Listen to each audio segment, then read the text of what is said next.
نادي الهلال السعودي يتعاقد مع نجم منتخب السنغال ونجم نادي تشيلسي كولوبالي، ويتعاقد كمان مع النجم البرتغالي روبن نيفيز. الصفقة الأغرب من وجهة نظري، أنا مش عارف اللعيب ده ازاي ينتقل للنادي في السعودية، بس هو جري ورا الفلوس لأن تعاقدوا معاه ب 55 مليون يورو.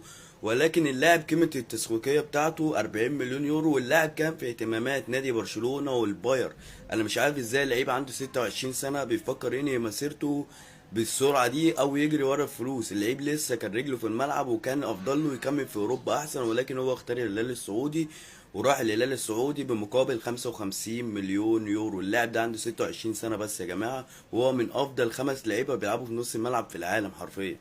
وكمان النادي الاهلي جدة اللي لسه طالع من الدرجة التانية بيتعاقد مع نجم منتخب السنغال في حراسة المرمى ونجم نادي تشيلسي ادوار ماندي. الاتحاد جدة خلاص اتعاقد مع نجم نادي